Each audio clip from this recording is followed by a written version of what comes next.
ಯೋಂತಃ ಪ್ರವಿಶ್ಯ ಮಮ ವಾಚಮಿಮಾಂ ಪ್ರಸುಪ್ತಾಂ ಸಂಜೀವಯತ್ಯಖಿಲಶಕ್ತಿಧರಸ್ವಧಾಮ್ನಾ ಅನ್ಯಾಂಶ್ಚ ಹಸ್ತಚರಣಶ್ರವಣತ್ವಗಾದೀನ್ ಪ್ರಾಣಾನ್ನಮೋ ಭಗವತೆ ಪುರುಷಾಯ ತುಭ್ಯಂ.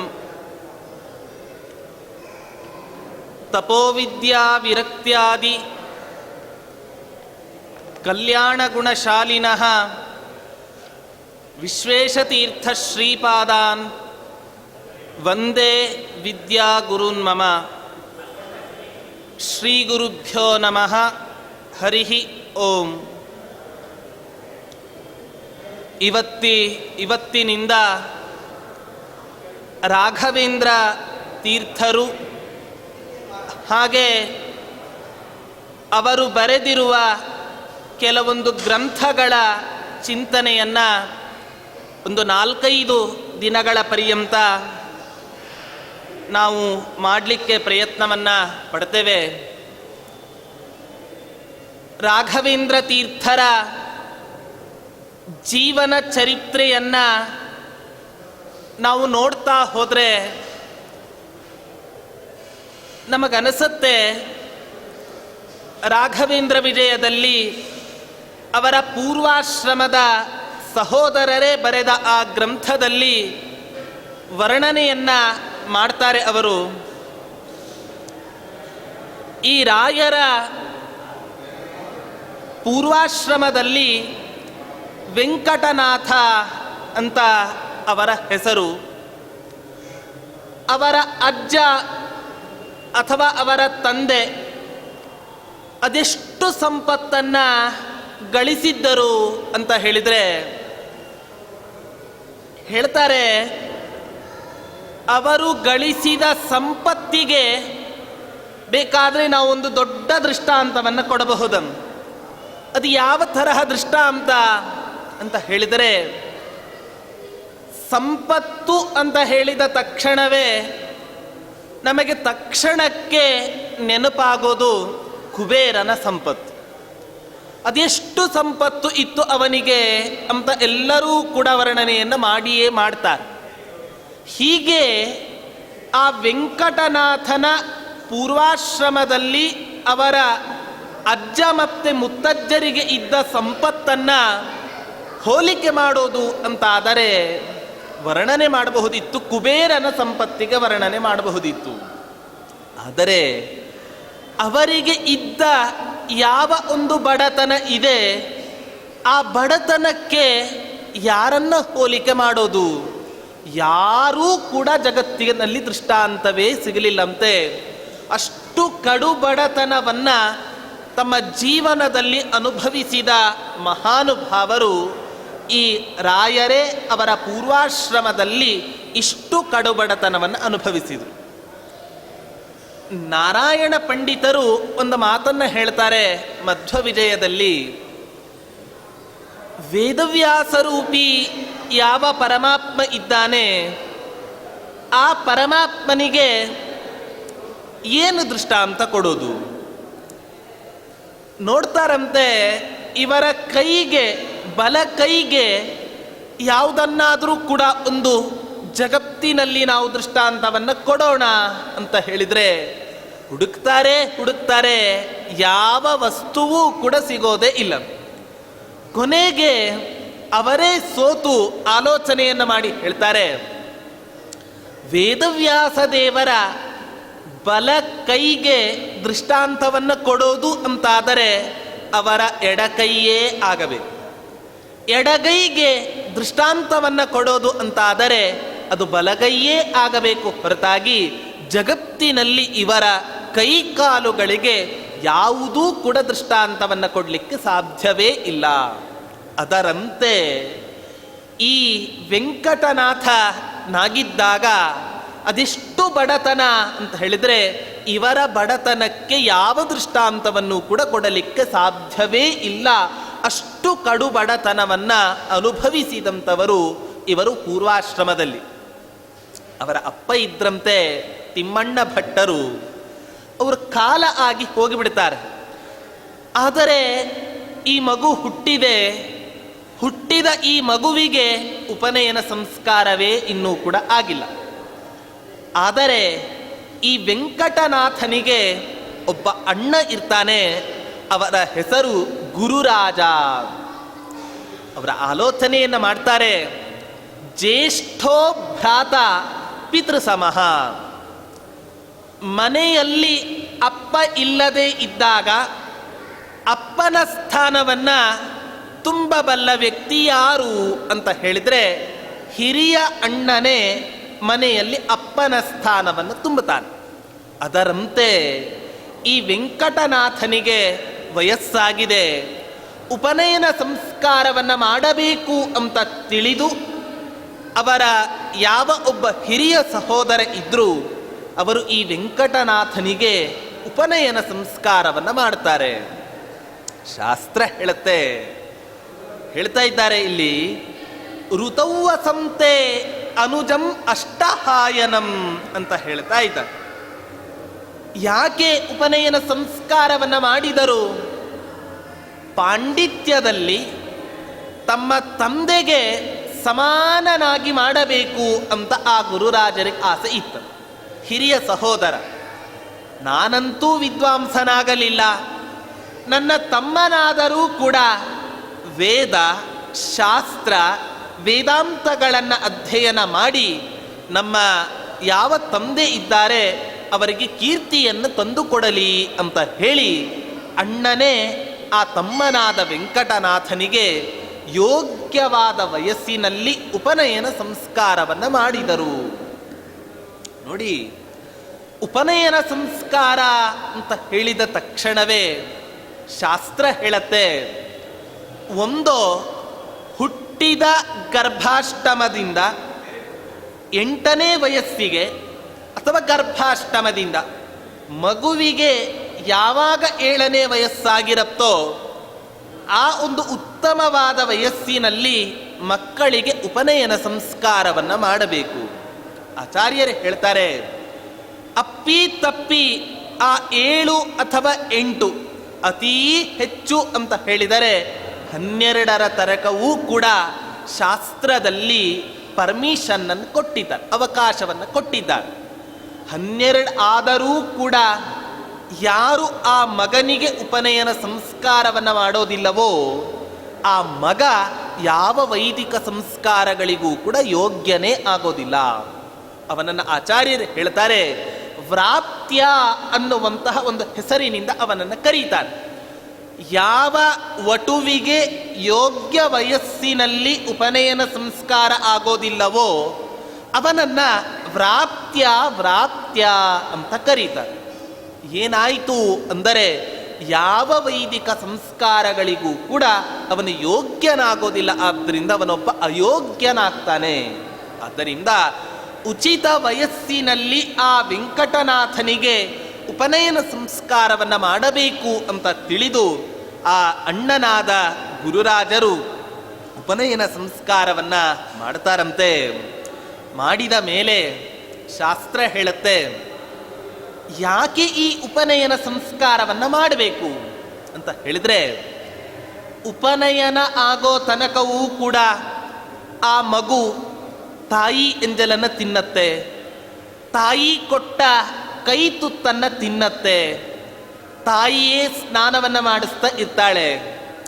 ಹಾಗಾದ್ರೆ ಉಪನಯನ ಯಾಕೆ ಮಾಡಬೇಕು ಅಂತ ಹೇಳಿದ್ರೆ, ತನ್ನ ಕೆಲಸವನ್ನು ತಾನೇ ಮಾಡಿಕೊಳ್ಳೋದಕ್ಕೋಸ್ಕರ ಅವನಿಗೊಂದು ಜವಾಬ್ದಾರಿ ಬೇಕು. ಆ ಜವಾಬ್ದಾರಿಯೇ ಈ ಉಪನಯನ ಸಂಸ್ಕಾರ. ಯಾವಾಗ ಈ ಉಪನಯನ ಸಂಸ್ಕಾರವನ್ನು ಮಾಡ್ತಾರೋ ಮಾಡಿದ ಮರುದಿನದಿಂದಲೇ ಅವ ತಾನೇ ಸ್ನಾನ ಮಾಡಬೇಕು, ತಾನೇ ತನ್ನ ಅಗ್ನಿ ಕಾರ್ಯಕ್ಕೋಸ್ಕರ ಸಮಿತ್ತನ್ನು ತೆಗೆದುಕೊಂಡು ಬರಬೇಕು, ಅಮ್ಮ ಊಟ ಮಾಡಿಸ್ಲಿಕ್ಕಿಲ್ಲ, ತಾನೇ ಊಟವನ್ನು ಮಾಡಬೇಕು. ಹೀಗೆ ಪ್ರತಿಯೊಂದು ಕೆಲಸವನ್ನೂ ಕೂಡ ತನಗೆ ಸಂಬಂಧಪಟ್ಟ ಯಾವ ಕೆಲಸ ಇದೆ ಅವನೇ ಜವಾಬ್ದಾರಿಯಿಂದ ಮಾಡಬೇಕು ಅನ್ನೋದನ್ನು ತಿಳಿಸೋದಕ್ಕೋಸ್ಕರ ಶಾಸ್ತ್ರದಲ್ಲಿ ಉಪನಯನ ಸಂಸ್ಕಾರವನ್ನ ಮಾಡಲಿಕ್ಕೆ ಹೇಳಿದ್ದಾರೆ.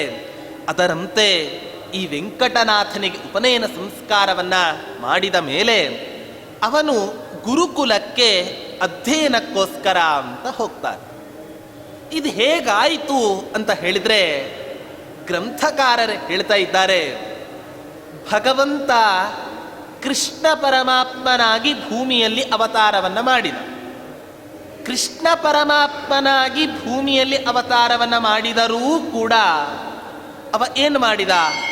ಸಾಂದೀಪಿನಿ ಮಹರ್ಷಿಗಳ ಹತ್ತಿರ ಗುರುಕುಲಕ್ಕೋಸ್ಕರ ಗುರುಕುಲದಲ್ಲಿ ಅಧ್ಯಯನವನ್ನು ಮಾಡೋದಕ್ಕೋಸ್ಕರ ಹೋದ. ಹೇಗೋ ಸ್ವಯಂ ತಾನೇ ಭಗವಂತನಾದರೂ ಕೂಡ ಆಚಾರ್ಯರು ಹೇಳ್ತಾರೆ, ಮರ್ತ್ಯಾವತಾರ ಸ್ವಿಹ ಮರ್ತ್ಯ ಶಿಕ್ಷಣಂ. ಸ್ವತಃ ಭಗವಂತನೇ ಮನುಷ್ಯನಾಗಿ ಅವತಾರವನ್ನು ಮಾಡಿದಾಗ ಮನುಷ್ಯರಂತೆಯೇ ವರ್ತಿಸಬೇಕು ಅನ್ನೋ ನಿಯಮ ಇರೋದ್ರಿಂದ ಆ ಪರಮಾತ್ಮ ಯಾವ ರೀತಿ ಸಾಂದೀಪಿನಿ ಮಹರ್ಷಿಗಳ ಹತ್ತಿರ ಗುರುಕುಲಕ್ಕೆ ಅಧ್ಯಯನವನ್ನು ಮಾಡೋದಕ್ಕೋಸ್ಕರ ಹೋದನೋ ಅದರಂತೆ ಈ ವೆಂಕಟನಾಥನು ಕೂಡ ಸ್ವಯಂ ಎಲ್ಲ ಬಲ್ಲವನಾದರೂ ಕೂಡ ಆ ಶಿಕ್ಷಣ ಕೊಡೋದಕ್ಕೋಸ್ಕರ ಗುರುಕುಲದ ಅಧ್ಯಯನಕ್ಕೋಸ್ಕರ ಅಂತ ಹೋಗ್ತಾನಂತೆ. ಹೇಳ್ತಾ ಇದ್ದಾರೆ, ಅಸಾವಗೃಹಾದಪಿ ಕಾವ್ಯಮಗ್ರಿಮಂ ಮಹೀಸುರೋ ನಧ್ಯಯನೇ ವಯಸ್ಸಮೈ. ಈ ವೆಂಕಟನಾಥ ಒಂದೇ ಒಂದು ದಿನ ಓದುತ್ತಾ ಇರಲಿಲ್ಲ. ಅದು ಯಾವುದು ಅಂದರೆ ಅನಧ್ಯಯನ ಬರುವ ಯಾವ ಪಾಡ್ಯದ ತಿಥಿ ಇದೆ ಆ ತಿಥಿಯಂದು ಮಾತ್ರ ಅವ ಓದ್ತಾ ಇರಲಿಲ್ಲಂತೆ ವೆಂಕಟನಾಥ. ಆ ದಿನವನ್ನ ಬಿಟ್ಟು ಹಗಲು ರಾತ್ರಿ ಅನ್ನದೇ ಆ ವೆಂಕಟನಾಥ ಗುರುಕುಲದಲ್ಲಿ ಅಧ್ಯಯನವನ್ನು ಮಾಡ್ತಾ ಇದ್ದ.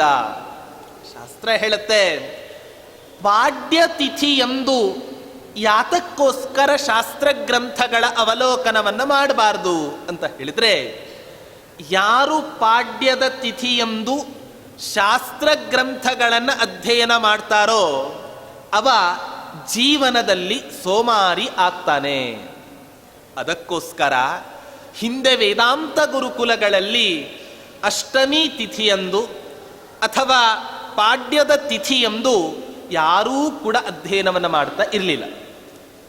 ಹೇಳ್ತಾರೆ, ಚತುರ್ದಶಿ ತಿಥಿಯೆಂದು ಪಾಠವನ್ನು ಮಾಡೋದಿಲ್ಲ. ಶಾಸ್ತ್ರ ಹೇಳುತ್ತೆ ಶಿಷ್ಯಂ ಹಂತಿ ಚತುರ್ದಶಿ ಅಂತ ಹೇಳುತ್ತೆ. ಚತುರ್ದಶಿ ತಿಥಿಯೆಂದು ಏನಾದರೂ ಕೂಡ ಗುರುಗಳ ಮೂಲಕ ಶಿಷ್ಯ ಪಾಠವನ್ನು ಕೇಳಿದ ಅಂತ ಹೇಳಿದರೆ ಶಿಷ್ಯ ಬೇಗ ಮರಣವನ್ನು ಹೊಂತಾನೆ. ಆದ್ದರಿಂದ ಅಷ್ಟಮಿ ತಿಥಿ, ಚತುರ್ದಶಿ ತಿಥಿ, ಅಮಾವಾಸ್ಯ ಅಥವಾ ಹುಣ್ಣಿಮೆ, ಪಾಡ್ಯ ಇಂಥ ಸಂದರ್ಭಗಳಲ್ಲಿ ಶಾಸ್ತ್ರ ಗ್ರಂಥಗಳನ್ನು ಅಧ್ಯಯನ ಮಾಡುವುದು ಕಡಿಮೆ ಮಾಡಬೇಕು, ಓದಲೇಬಾರದು ಅಂತ ಶಾಸ್ತ್ರಕಾರರು ಹೇಳ್ತಾರೆ. ಅದರಂತೆ ಈ ವೆಂಕಟನಾಥನು ಕೂಡ ಗುರುಕುಲದಲ್ಲಿ ಇದ್ದಾಗ ಪಾಡ್ಯ ಒಂದು ತಿಥಿಯನ್ನು ಬಿಟ್ಟು ಉಳಿದ ಎಲ್ಲ ತಿಥಿಗಳಲ್ಲಿಯೂ ಕೂಡ ಈ ವೆಂಕಟನಾಥ ಶ್ರದ್ಧೆಯಿಂದ ಅಧ್ಯಯನವನ್ನು ಮಾಡ್ತಾ ಇದ್ದ. ಹೇಳ್ತಾ ಇದ್ದಾರೆ, ಹೇಗೆ ಅಧ್ಯಯನವನ್ನು ಮಾಡ್ತಾ ಇದ್ದ ಈ ವೆಂಕಟನಾಥ ಅಂತ ಹೇಳಿದ್ರೆ, ಶಾಬ್ದಂ ಭಾಷ್ಯಂ. ಮುಂದೆ ಗ್ರಂಥಕಾರರು ಹೇಳ್ತಾರೆ, ಗುರುಕುಲದಲ್ಲಿ ಅಧ್ಯಯನವನ್ನ ಮುಗಿಸಿದ ನಂತರ ಅವರ ಕುಲಗುರುಗಳಾದಂತಹ ಕುಂಭಕೋಣ ಪಟ್ಟಣದಲ್ಲಿ ನೆಲೆಸಿದ ಯಾವ ಸುಧೀಂದ್ರ ತೀರ್ಥರಿದ್ದಾರೆ ಆ ಸುಧೀಂದ್ರ ತೀರ್ಥರ ಹತ್ತಿರ ಅಧ್ಯಯನಕ್ಕೋಸ್ಕರ ಅಂತ ಮುಂದೆ ಹೋಗ್ತಾನೆ. ಅದಕ್ಕಿಂತಲೂ ಮುಂಚೆನೆ ಪ್ರತಿಯೊಬ್ಬ ಪುರುಷ ತನ್ನ ಜೀವನದಲ್ಲಿ ಬದುಕಿದ್ದಾಗ ಏನನ್ನು ಅಪೇಕ್ಷೆ ಪಡ್ತಾನೆ, ಏನು ಮಾಡ್ಕೋಬೇಕು ಅಂತ ಹೇಳಿದ್ರೆ ವಿವಾಹ ಸಂಸ್ಕಾರವನ್ನು ಮಾಡ್ಕೋಬೇಕು ಅಂತ ಹೇಳಿ. ಯಾರೇ ಪುರುಷನಾಗಲಿ ಆ ಪುರುಷ ಯಾವಾಗ ಪೂರ್ಣನಾಗ್ತಾನೆ ಅಂತ ಹೇಳಿದ್ರೆ ಕಲಿಯುಗದಲ್ಲಿ ಬ್ರಹ್ಮ ಸನ್ಯಾಸಕ್ಕೂ ನಿಷೇಧ ಇದೆ, ಬ್ರಹ್ಮಚರ್ಯಕ್ಕೂ ನಿಷೇಧ ಇದೆ. ಆದ್ದರಿಂದ ಪ್ರತಿಯೊಬ್ಬ ಪುರುಷ ಪ್ರಯತ್ನಪೂರ್ವಕವಾಗಿ ಆದರೂ ಕೂಡ ವಿವಾಹ ಸಂಸ್ಕಾರವನ್ನು ಮಾಡ್ಕೋಬೇಕು. ಶಾಸ್ತ್ರ ಹೇಳುತ್ತೆ, ಯಾಕೆ ಈ ವಿವಾಹ ಸಂಸ್ಕಾರ ಅಂತ ಹೇಳಿದ್ರೆ ಪರಿಪೂರ್ಣ ವ್ಯಕ್ತಿ ಯಾವಾಗ ಆಗ್ತಾನೆ ಅಂತ ಹೇಳಿದ್ರೆ ವಿವಾಹ ಸಂಸ್ಕಾರ ಆದಾಗ ಮಾತ್ರ. ನೋಡಿ, ಪೂರ್ವ ಷೋಡಶ ಸಂಸ್ಕಾರ, ಉತ್ತರ ಷೋಡಶ ಸಂಸ್ಕಾರ ಅಂತ ಹೇಳಿ ಪ್ರತಿಯೊಬ್ಬ ಪುರುಷನಿಗೆ 32 ಸಂಸ್ಕಾರಗಳನ್ನು ವಿಧಾನ ಮಾಡಿ. ಆ ಪೂರ್ವ ಷೋಡಶ ಸಂಸ್ಕಾರಗಳಲ್ಲಿ ಕೊನೆಯದಾದ ಸಂಸ್ಕಾರವೇ ಈ ವಿವಾಹ ಸಂಸ್ಕಾರ. ಆದ್ದರಿಂದ ಈ ವಿವಾಹ ಸಂಸ್ಕಾರವನ್ನು ಮಾಡಿ ಉಪನಿಷತ್ತು ಹೇಳತ್ತೆ, ಪ್ರಜಾತಂತು ಮಾವ್ಯವಚ್ಛೇತ್ಸೀಹಿ. ಗುರುಕುಲದಲ್ಲಿ ಅಧ್ಯಯನವನ್ನು ಮಾಡಿ ಹೊರಟ ಮೇಲೆ ಗುರುಗಳು ಉಪದೇಶವನ್ನು ಕೊಡ್ತಾರಂತೆ, ಏನೋ ಸನ್ಯಾಸಿ ಆಗಿ ಹೋಗಿ ಅಥವಾ ಏನೋ ಬ್ರಹ್ಮಚಾರಿ ಆಗ್ತೇನೆ ಅಂತ ಹೋಗಿ ನಿನ್ನ ತಂದೆಯ ಸಂತಾನವನ್ನು ನಿಸ್ಸಂತಾನ ಮಾಡಬೇಡ. ಒಳ್ಳೆ ಮಕ್ಕಳನ್ನು ಹುಟ್ಟಿಸಿ ನಿನ್ನ ಪಿತೃಗಳಿಗೆ ಸದ್ಗತಿಯನ್ನು ಕೊಡುವಂಥ ಉತ್ತಮ ಜವಾಬ್ದಾರಿ ನಿನಗೆ ಇದೆ. ಆದ್ದರಿಂದ ವಿವಾಹ ಸಂಸ್ಕಾರವನ್ನು ಮಾಡಿಕೋ. ಆದರೆ ಇವತ್ತಿನ ದಿನ ಈ ವಿವಾಹ ಅಥವಾ ಮದುವೆ ಯಾವ ಹಂತಕ್ಕೆ ಬಂದಿದೆ ಅಂತ ಹೇಳಿದ್ರೆ, ಮದುವೆ ಅನ್ನೋ ಶಬ್ದವೇ ಹೇಳುತ್ತೆ, ಮಗಳಿಗಾಗಿ ಅಥವಾ ಮಗನಿಗಾಗಿ ಮಾಡುವ ದುಂದು ವೆಚ್ಚವೇ ಇವತ್ತಿನ ದಿನ ಮದುವೆ ಆಗಿ. ಮದುವೆ ಅಂತ ಹೇಳಿದರೆ ಮಗಳಿಗಾಗಿ ಮಾಡುವ ಯಾವ ದುಂದು ವೆಚ್ಚ ಇದೆ ಅದನ್ನೇ ಮದುವೆ ಅಂತ ಕರಿಬೇಕು ಹೊರತಾಗಿ ಶಾಸ್ತ್ರೋಕ್ತ ರೀತಿಯಲ್ಲಿ ಇವತ್ತಿನ ದಿನ ಎಲ್ಲಿ ತಾನೇ ಮದುವೆ ಆಗತ್ತೆ. ಅದರಂತೆ ಈ ವೆಂಕಟನಾಥ ಆ ಗುರುಕುಲದಲ್ಲಿ ಅಧ್ಯಯನವನ್ನು ಮುಗಿಸಿದ ಮೇಲೆ ಆ ಒಂದು ಉತ್ತಮ ಕನ್ಯೆ ಒಟ್ಟಿಗೆ ಮದುವೆ ವಿವಾಹ ಸಂಸ್ಕಾರವನ್ನು ಮಾಡ್ಕೋತಾನೆ. ನೋಡಿ, ಶಾಸ್ತ್ರ ಹೇಳುತ್ತೆ, ಮದುವೆ ಆಗಬೇಕಾದ್ರೆ ಏನೇನನ್ನು ನೋಡಿ ಆಲೋಚನೆ ಮಾಡಿ ಮದುವೆ ಆಗಬೇಕು. ಹುಡುಗನನ್ನ ಮದುವೆ ಆಗಬೇಕಾದ್ರೆ ಯಾವ ಗುಣಗಳನ್ನು ಹುಡುಗನಲ್ಲಿ ಪರೀಕ್ಷೆ ಮಾಡಬೇಕು, ಹುಡುಗಿಯಲ್ಲಿ ಯಾವ ಗುಣಗಳನ್ನು ಪರೀಕ್ಷೆ ಮಾಡಬೇಕು. ಶಾಸ್ತ್ರ ಕನ್ಯೆ ಆ ಹುಡುಗಿ ಯಾವ ಗುಣಗಳನ್ನು ನೋಡಬೇಕು ಹುಡುಗನಲ್ಲಿ ಅಂತ ಹೇಳಿದ್ರೆ, ಶಾಸ್ತ್ರ ಹೇಳುತ್ತೆ, ಕನ್ಯಾ ವರಯತೆ ರೂಪಂ. ಮದುವೆ ಆಗುವ ಹುಡುಗನಲ್ಲಿ ಯಾವ ಗುಣಗಳನ್ನು ಅಪೇಕ್ಷೆ ಪಡ್ತಾಳೆ ಅಂತ ಹೇಳಿದ್ರೆ, ಹುಡುಗ ಸುಂದರನಾಗಿದ್ರೆ ಸಾಕು, ಅವನ ಹತ್ತಿರ ಹಣ ಇದೆನೋ, ಅವರ ಅಪ್ಪ ಅಮ್ಮ ಯಾರು, ಯಾವ ಕುಲಗೋತ್ರಗಳನ್ನೂ ಕೂಡ ಮದುವೆ ಆಗುವ ಹುಡುಗಿ ಆಲೋಚನೆಯನ್ನು ಮಾಡೋದಿಲ್ಲ. ಕನ್ಯಾ ವರಯತೆ ರೂಪಂ. ಹುಡುಗನ ಸೌಂದರ್ಯವನ್ನು ಅಪೇಕ್ಷೆ ಪಟ್ಟರೆ ಹುಡುಗಿಯ ತಾಯಿ ಏನನ್ನು ಅಪೇಕ್ಷೆ ಪಡ್ತಾಳೆ, ಮಾತಾ ವಿತ್ತಂ ಅಂತ ಹೇಳ್ತಾರೆ. ಅವಳು ಅನ್ಕೋತಾಳಂತೆ, ಇಲ್ಲಿ ತನಕ ಹುಟ್ಟಿದಾಗಿನಿಂದ ಇಲ್ಲಿ ತನಕ ನನ್ನ ಮಗಳಿಗೆ ಬೆಳ್ಳಿ ಚಮಚದಲ್ಲೇ ನಾನು ತಿನ್ನಿಸ್ತಾ ಇದ್ದೆ, ನಮ್ಮ ಅಳಿಯಂದ್ರ ಹತ್ತಿರ ಎಷ್ಟು ದುಡ್ಡು ಇದೆನೋ ಏನೋ, ನನ್ನ ಮಗಳನ್ನ ಸಾಕುವಷ್ಟು ದುಡ್ಡು ಅವರ ಹತ್ತಿರ ಇದೆನೋ ಇಲ್ಲವೋ ಅಂತ ತಾಯಿ ಚಿಂತನೆಯನ್ನು ಮಾಡ್ತಾಳೆ. ಮಾತಾ ವಿತ್ತಂ ಪಿತಾ ಶ್ರುತಂ. ಅಪ್ಪ ಏನು ಆಲೋಚನೆ ಮಾಡ್ತಾನೆ ಅಂತ ಹೇಳಿದ್ರೆ ಹೇಳತ್ತೆ, ಅಪ್ಪ ಹುಡುಗನ ಸೌಂದರ್ಯವನ್ನು ನೋಡಲ್ಲ, ಹುಡುಗನ ಹತ್ರ ಎಷ್ಟು ಹಣ ಇದೆ ಅಂತ ನೋಡೋದಿಲ್ಲ. ಏನು ನೋಡ್ತಾನೆ, ಜನರ ಬಾಯಲ್ಲಿ ಹುಡುಗ ಯಾವ ರೀತಿ ಇದ್ದಾನೆ, ಹುಡುಗನ ನಡತೆ, ಹುಡುಗನ ಗುಣ ಹೇಗಿದೆ ಅನ್ನೋದನ್ನು ಮಾತ್ರ ಪರೀಕ್ಷೆ ಮಾಡ್ತಾನಂತೆ ಹುಡುಗಿಯ ತಂದೆ. ಕನ್ಯಾ ವರಯತೆ ರೂಪಂ ಮಾತಾ ವಿತ್ತಂ ಪಿತಾ ಶ್ರುತಂ. ಇನ್ನು ಬಂಧು ಬಾಂಧವರೆಲ್ಲ ಏನನ್ನು ಅಪೇಕ್ಷೆ ಪಡ್ತಾರೆ ಅಂತ ಹೇಳಿದ್ರೆ, ಬಾಂಧವ ಕುಲಮಿಚ್ಛಂತಿ. ಬಂಧುಗಳೆಲ್ಲ ಏನನ್ನು ಅಪೇಕ್ಷೆ ಪಡ್ತಾರೆ ಅಂತ ಹೇಳಿದ್ರೆ, ಹುಡುಗನ ಕುಲ ಗೋತ್ರ ಚೆನ್ನಾಗಿದ್ರೆ ಸಾಕು, ನಾವು ಅವನಿಗೆ ಮದುವೆಯನ್ನು ಮಾಡಿಕೊಡ್ತೇವೆ ಅಂತ ಹೇಳ್ತಾರೆ.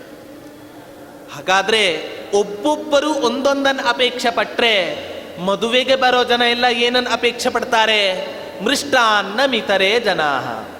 ಹುಡುಗ ಹೆಂಗಿದ್ರೇನು, ಹುಡುಗನ ಹತ್ರ ಹಣ ಇದ್ರೆ ಏನು ಬಿಟ್ರೆ ಏನು, ಹುಡುಗ ಯಾವ ಗೋತ್ರದಲ್ಲಿ ಹುಟ್ಟಿದ್ರೇನು, ನಮಗಂತೂ ಮದುವೆಯ ದಿನ ಮೃಷ್ಟಾನ್ನ ಊಟ ಹಾಕಿದರೆ ಸಾಕು, ಮದುವೆ ಚೆನ್ನಾಗಾಯಿತು ಅಂತ ನಾವೆಲ್ಲ ಹೇಳ್ತೇವೆ. ಹೀಗೆ ಹುಡುಗಿಯ ಮನೆಯ ಕಡೆ ಅವರು ಹುಡುಗನಲ್ಲಿ ಇಂಥ ಗುಣಗಳನ್ನು ಅಪೇಕ್ಷೆ ಪಡೋದಾದರೆ, ಹುಡುಗನ ಮನೆಯವರು ಹುಡುಗಿಯಲ್ಲಿ ಯಾವ್ಯಾವ ಗುಣಗಳನ್ನು ಅಪೇಕ್ಷೆ ಪಡಬೇಕು? ಇಬ್ಬರಿಗೂ ಸಮಾನ. ಅದಕ್ಕೆ ಶಾಸ್ತ್ರ ಹೇಳ್ತು, ಪಂಚಲಕಾರಾಂ ಭಾರ್ಯಾಂ ಪುರುಷ ಪುಣ್ಯಾಧಿಕೋ ಲಭತೆ. 5 ಲಕಾರ ಉಳ್ಳ ಕನ್ಯೆಯನ್ನ ಜಗತ್ತಿನಲ್ಲಿ ಒಬ್ಬ ಪುಣ್ಯವಂತ ಪುರುಷನೇ ಪಡೀತಾನೆ ಹೊರತಾಗಿ ಪಾಮರರು ಯಾರೂ ಕೂಡ ಪಡೀಲಿಕ್ಕೆ ಸಾಧ್ಯವೇ ಇಲ್ಲ. ಶಾಸ್ತ್ರ ಹೇಳುತ್ತೆ, ಸಂಸಾರ ಯಾವ ರೀತಿ ಇರಬೇಕು ಅಂತ ಹೇಳಿದರೆ 63 ಸಂಖ್ಯೆಯಂತೆ ಸಂಸಾರ ಇರಬೇಕು. ಯಾಕೆ? 6 3 ಎದರು ಬದರಾಗಿರತ್ತೆ, ಹೊರತು 36 ಸಂಖ್ಯೆ ಆಗಬಾರ್ದು. ಯಾಕೆ? 3 ಈ ಕಡೆ ಮುಖ, 6 ಈ ಕಡೆ ಮುಖ. ಹೆಂಡತಿ ಒಂದು ಮುಖ, ಗಂಡ ಒಂದು ಕಡೆ ಮುಖ ಮಾಡಿದ ಅಂತಾದರೆ ಜೀವನದಲ್ಲಿ ಸಂಸಾರವನ್ನು ನಡೆಸಲಿಕ್ಕಾಗತ್ತಾ? ಸಾಧ್ಯವೇ ಇಲ್ಲ. ಅದಕ್ಕೆ ಶಾಸ್ತ್ರದಲ್ಲಿ ಹೇಳಿದ್ರು, ಪಂಚಲಕಾರಾಂ ಭಾರ್ಯಾಂ ಪುರುಷ ಪುಣ್ಯಾಧಿಕೋ ಲಭತೆ. 5 ಲಕಾರ ಉಳ್ಳ ಕನ್ಯೆಯನ್ನ ಪುಣ್ಯವಂತ ಪುರುಷನೇ ಪಡಿತಾನೆ. ಯಾವುದದು 5 ಲಕಾರ? ಅನುಕೂಲಾಂ ಅಂತ ಶಾಸ್ತ್ರ ಹೇಳಿ. ಗಂಡ ಮಾಡುವ ಪ್ರತಿಯೊಂದು ಧಾರ್ಮಿಕ ಕಾರ್ಯದಲ್ಲಿಯೂ ಕೂಡ ಹೆಂಡತಿ ಅನುಕೂಲಳಾಗಿರಬೇಕು. ಗಂಡ ಏನೋ ಮಾಡ್ತಾನೆ, ಹೆಂಡತಿ ತನಗೆ ಸಂಬಂಧ ಇಲ್ಲದೇ ಇರೋ ರೀತಿ ಇದ್ಲು ಅಂತ ಹೇಳಿದ್ರೆ ಅವಳನ್ನ ಹೆಂಡತಿ ಅಂತ ಕರೀತಾಳ, ಅಥವಾ ಇವನನ್ನ ಗಂಡ? ಒಬ್ಬ ಬ್ರಾಹ್ಮಣ ಇದ್ದಂತೆ ನೋಡಿ, ಮನೆಯಲ್ಲಿ ಹೆಂಡತಿ ಅನುಕೂಲಳಾಗಿ ಇಲ್ಲದೆ ಹೋದರೆ ಗಂಡನ ಪರಿಸ್ಥಿತಿ ಯಾವ ರೀತಿ ಆಗತ್ತೆ ಅನ್ನೋದಕ್ಕೆ ಒಂದು ದೃಷ್ಟಾಂತ. ಒಬ್ಬ ಬ್ರಾಹ್ಮಣ ಇದ್ದಂತೆ, ಅವನಿಗೊಂದು ಹವ್ಯಾಸ ಇತ್ತು. ಅದೇನು ಹವ್ಯಾಸ ಅಂದರೆ, ಪ್ರತಿನಿತ್ಯ ಅವ ಅಗ್ಗಿಷ್ಟಿಕೆಯಲ್ಲೇ ಊಟ ಮಾಡುವಂತಹ ಹವ್ಯಾಸವನ್ನು ಇಟ್ಟುಕೊಂಡಿದ್ದ. ಈಗಿನ ಕಾಲದಂತೆ ಗ್ಯಾಸ್ ಆಗಲಿ ಅನೇಕ ರೀತಿಯಿಂದ ಅವನು ಊಟವನ್ನು ಮಾಡ್ತಾ ಇರಲಿಲ್ಲ. ಅವ ಏನು ಮಾಡ್ತಾನೆ ಅಂತ ಹೇಳಿದ್ರೆ, ಮದುವೆ ಆಗ್ತಾನೆ. ಮದುವೆ ಆದ ನಂತರದಲ್ಲಿ ಹೆಂಡತಿಗೆ ಗ್ಯಾಸ್ ಮೇಲೆ ಮಾಡಲಿಕ್ಕೆ ಈಗಿನ ಕಾಲದ ಹುಡುಗಿಯರಿಗೆ ಬರೋದಿಲ್ಲ. ಇನ್ನ ಮದುವೆ ಆಗಿ 2ನೇ ದಿನವೇ ಇದ್ಲುವಲಿ ಹೊತ್ತಿಸಿ ಅಡಿಗೆ ಮಾಡು ಅಂತ ಹೇಳಿದ್ರೆ ಮಾಡಲಿಕ್ಕೆ ಸಿದ್ಧರೇ ಇರ್ತಾರ? ಸಾಧ್ಯವೇ ಇಲ್ಲ. ಆ ಹೆಂಡತಿ ಆಲೋಚನೆಯನ್ನು ಮಾಡ್ತಾಳಂತೆ, ಏನಿದು ವಿಚಿತ್ರ. ಅಷ್ಟೇ ಅಲ್ಲ, ಪ್ರತಿನಿತ್ಯ ಆ ಬ್ರಾಹ್ಮಣ ಒಂದು ಸಂಕಲ್ಪ ಮಾಡಿದ್ದ, ಒಬ್ಬ ಬ್ರಾಹ್ಮಣನಿಗೆ ಊಟ ಹಾಕಿಯೇ ನಾನು ಊಟ ಮಾಡೋದು. ಪ್ರತಿನಿತ್ಯ ಒಬ್ಬ ಬ್ರಾಹ್ಮಣ ಬರ್ತಿದ್ದ, ಅಗ್ಗಿಷ್ಟಿಕೆಯಲ್ಲಿ ಅವಳು ಅಡಿಗೆ ಮಾಡಬೇಕು, ಇವ ಬಡಿಸ್ಬೇಕು, ಅವ ಊಟ ಮಾಡಬೇಕು. ಒಂದು ದಿನ ಆಲೋಚನೆಯನ್ನು ಮಾಡ್ತಾಳ, ಹೆಂಡತಿ ಅನುಕೂಲಳಾಗಿ ಇಲ್ಲದೆ ಹೋದರೆ ಎಂಥ ಪರಿಸ್ಥಿತಿ ಬರುತ್ತೆ ಅಂತ ಹೇಳಿದ್ರೆ, ಒಂದು ದಿನ ಆ ಹೆಂಡತಿ ಆಲೋಚನೆಯನ್ನು ಮಾಡ್ತಾಳಂತೆ, ಇವತ್ತು ನನ್ನ ಗಂಡನಿಗೆ ಬುದ್ಧಿಯನ್ನು ಕಲಿಸ್ತೇನೆ ಅಂತ ಹೇಳಿ ಒಬ್ಬ ಬ್ರಾಹ್ಮಣ ಬರ್ತಾನೆ. ಬ್ರಾಹ್ಮಣ ಮನೆಗೆ ಬರ್ಲಿಕ್ಕೆ ಪುರುಸೊತ್ತಿಲ್ಲ. ಅವಳು ಏನು ಮಾಡ್ತಾಳೆ, ದೊಡ್ಡ ಒನಕೆಯನ್ನು ತಂದಿಡ್ತಾಳಂತೆ ಆ ಬ್ರಾಹ್ಮಣನ ಮುಂದೆ. ಹೆಂಡತಿ ಗಂಡ ಹೇಳಿ ಹೋಗಿರ್ತಾನಂತೆ, ಇವತ್ತಿನ ದಿನ ಬಾಳೆ ಎಲೆ ಖಾಲಿ ಆಗಿ ಹೋಗಿದೆ, ತೆಗೆದುಕೊಂಡು ಬರ್ತೇನೆ, ಬ್ರಾಹ್ಮಣ ಬಂದರೆ ಅವನನ್ನು ಕೂಡಿಸು. ನನ್ನ ಗಂಡನಿಗೆ ಬುದ್ಧಿ ಕಲಿಸ್ಲಿಕ್ಕೆ ಇದೇ ಸರಿಯಾದ ಸಮಯ ಅಂತ ತಿಳಿದು ಅವಳು ಏನು ಮಾಡ್ತಾಳೆ, ಮನೆಗೆ ಬ್ರಾಹ್ಮಣ ಬರ್ತಾನೆ, ಬ್ರಾಹ್ಮಣ ಬರ್ಲಿಕ್ಕೆ ಪುರುಸೊತ್ತಿಲ್ಲ, ದೊಡ್ಡ ಒನಕೆಯನ್ನು ತಂದಿಡ್ತಾಳಂತೆ ಬ್ರಾಹ್ಮಣನ ಮುಂದೆ. ಬ್ರಾಹ್ಮಣ ಕೇಳ್ತಾನಂತೆ, ಯಾಕಮ್ಮ ಈ ಒನಕೆ ಅಂತ ಕೇಳಿದಾಗ ಹೆಂಡತಿ ಹೇಳ್ತಾಳಂತೆ, ಏನೂ ಇಲ್ಲ, ಭಯ ಪಡ್ಲಿಕ್ಕೆ ಹೋಗಬೇಡಿ, ನಮ್ಮ ಮನೆಯಲ್ಲಿ ಪ್ರತಿನಿತ್ಯ ಬ್ರಾಹ್ಮಣರಿಗೆ ಹೇಗೆ ಊಟವನ್ನು ಹಾಕ್ತೇವೋ ಅದೇ ರೀತಿ ಊಟ ಮುಗಿದ ಮೇಲೆ ಈ ಒನಕೆಯಿಂದ 4 ಏಟು ಕೊಟ್ಟು ಕಳಿಸುವ ಸಂಪ್ರದಾಯವೂ ಕೂಡ ಇದೆ, ಹೊಡೆದು ಕಳಿಸುವ ಸಂಪ್ರದಾಯವೂ ಕೂಡ ಇದೆ. ಬ್ರಾಹ್ಮಣ ಅನ್ಕೋತಾನಂತೆ, ನೀನೂ ಬೇಡ, ನಿನ್ನ ಒನಕೆಯೂ ಬೇಡ, ನಿನ್ನ ಮನೆ ಊಟವೂ ಬೇಡ ಅಂತ ಹೇಳಿ ಆ ಬ್ರಾಹ್ಮಣ ಹೊರಡ್ಲಿಕ್ಕೆ ಆರಂಭ ಮಾಡ್ತಾನೆ. ಅಷ್ಟೊತ್ತಿಗೆ ಎಲೆ ತರ್ಲಿಕ್ಕೆ ಹೋದ ಬ್ರಾಹ್ಮಣ ಮನೆಗೆ ವಾಪಸ್ ಬರ್ತಾನೆ. ಹೆಂಡತಿಯನ್ನು ಕೇಳ್ತಾನೆ, ಬ್ರಾಹ್ಮಣ ಎಲ್ಲಿ? ಅಯ್ಯೋ, ಆ ಬ್ರಾಹ್ಮಣನ ನೋಡಿ ಎಷ್ಟು ಸುಳ್ಳು ಹೇಳ್ತಾಳೆ ಅಂತ ಹೇಳಿದ್ರೆ, ಈ ಒನಕೆಯನ್ನ ತಂದಿಟ್ಟೆ, ಆ ಒನಕೆಯನ್ನು ಕೇಳಿದ. ಆಗ ನಾನು ಅವನಿಗೆ ಹೇಳಿದೆ, ನನ್ನ ಗಂಡ ನನ್ನ ಮೇಲಿನ ಪ್ರೀತಿಯಿಂದ ಈ ಒನಕೆಯನ್ನು ತಂದು ಕೊಟ್ಟಿದ್ದಾನೆ, ನಾನು ಕೊಡೋದಿಲ್ಲ ಅಂತ ಹೇಳಿದೆ. ಅದಕ್ಕೋಸ್ಕರ ಅವ ಸಿಟ್ಟಿಗೆದ್ದು ಓಡಿ ಹೋದ. ಅಯ್ಯೋ ಮಹಾತಾಯಿ, ಇಂಥ 100 ಒನಕೆಯನ್ನು ನಾನು ನಿನಗೆ ತಂದು ಕೊಡ್ತಿದ್ದೆ ಅಂತ ಹೇಳಿ ಆ ಬ್ರಾಹ್ಮಣ ಏನು ಮಾಡ್ತಾನೆ ಅಂದ್ರೆ, ಒನಕೆಯನ್ನು ಹಿಡಿದುಕೊಂಡು ಆ ಬ್ರಾಹ್ಮಣನ ಹಿಂದೆ ಓಡೋಡಿ ಹೋಗ್ತಾನೆ. ಆ ಬ್ರಾಹ್ಮಣ ಅನ್ಕೊಂಡಂತೆ ಇವನ ಹೆಂಡತಿಯೇ ವಾಸಿ, ಯಾಕೆ ಕೇವಲ ಒನಕೆಯನ್ನ ಮಾತ್ರ ತಂದಿಟ್ಲು, ಇವ ಒನಕೆ ಸಮೇತ ನನಗೆ ಹೊಡಿಲಿಕ್ಕೆ ಬರ್ತಿದ್ದಾನೆ ಅಂತ ತಿಳಿದು ಅವತ್ತಿನಿಂದ ಆರಂಭ ಮಾಡಿ ಆ ಬ್ರಾಹ್ಮಣನ ಮನೆಯ ಹತ್ತಿರ ನೆರಳನ್ನೂ ಕೂಡ ಹಾಕಲಿಲ್ಲಂತೆ ಆ ಬ್ರಾಹ್ಮಣ. ಆದ್ದರಿಂದ ಮದುವೆ ಮಾಡಿಕೊಳ್ಳುವ ಹೆಣ್ಣು ಗಂಡ ಮಾಡುವ ಧಾರ್ಮಿಕ ಕಾರ್ಯಗಳಿಗೆ ಅನುಕೂಲಳಾಗಿ ಇಲ್ಲದೆ ಹೋದರೆ ಎಂತೆಂಥ ಅನರ್ಥಗಳಾಗತ್ತೆ ಅನ್ನೋದಕ್ಕೆ ಈ ಕಥೆ ನಮಗೆ ದೊಡ್ಡ ದೃಷ್ಟಾಂತವಾಗಿ ನಿಲ್ಲತ್ತೆ. ಹೀಗೆ ಅನುಕೂಲ, ವಿಮಲಾಂಗಿ ಪರಿಶುದ್ಧವಾದ ಕನ್ಯೆ, ಕುಲಜಾಂ ಉತ್ತಮ ಕುಲದಲ್ಲಿ ಹುಟ್ಟಿರ್ಬೇಕಂತೆ ಆ ಕನ್ಯೆ, ಕುಶಲಾಂ ಹೇಳತ್ತೆ ಶಾಸ್ತ್ರ ಹೇಳತ್ತೆ. ಪಾಪ ಗಂಡ ಬೆಳಿಗ್ಗೆ 7 ಗಂಟೆಗೆ ಈ ಸಾಫ್ಟ್ವೇರ್ಗೆ ಹೋದರೆ ವಾಪಸ್ ಬರೋದು ರಾತ್ರಿ 10 ಗಂಟೆಗೆ.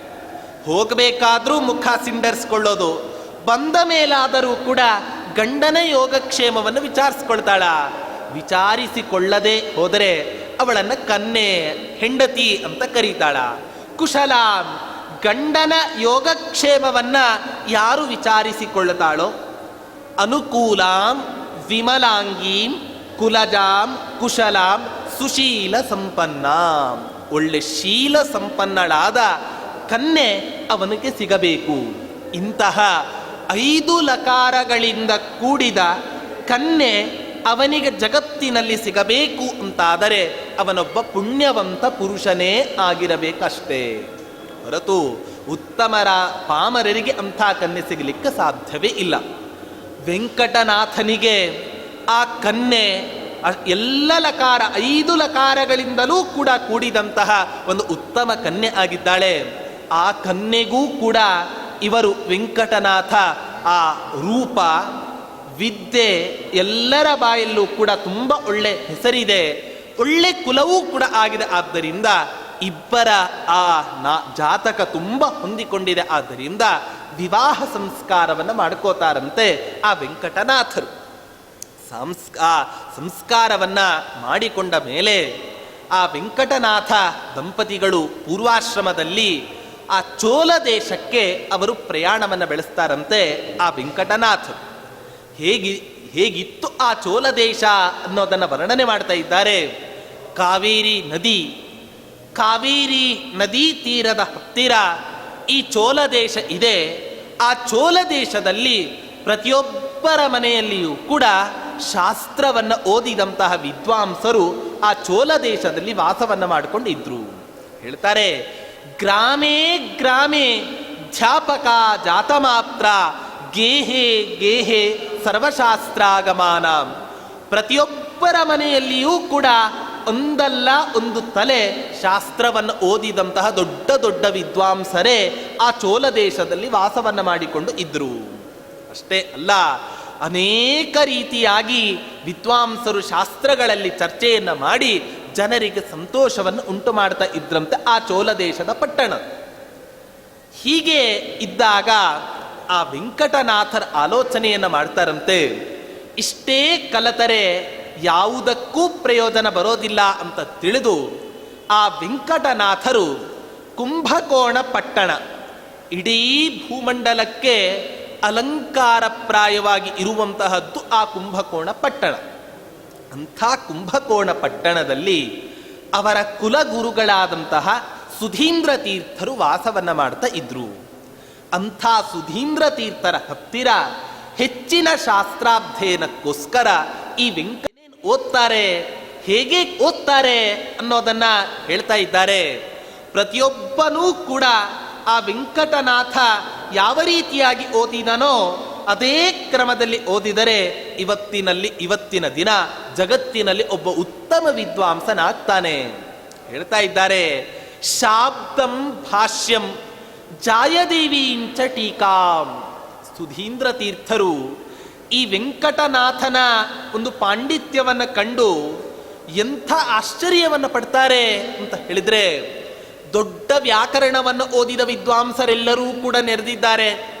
ಅಂಥ ಸಭೆಯಲ್ಲಿ ಈ ಸುಧೀಂದ್ರ ತೀರ್ಥರು ವೆಂಕಟನಾಥನನ್ನ ಕುರಿತು ಹೇಳ್ತಾರೆ.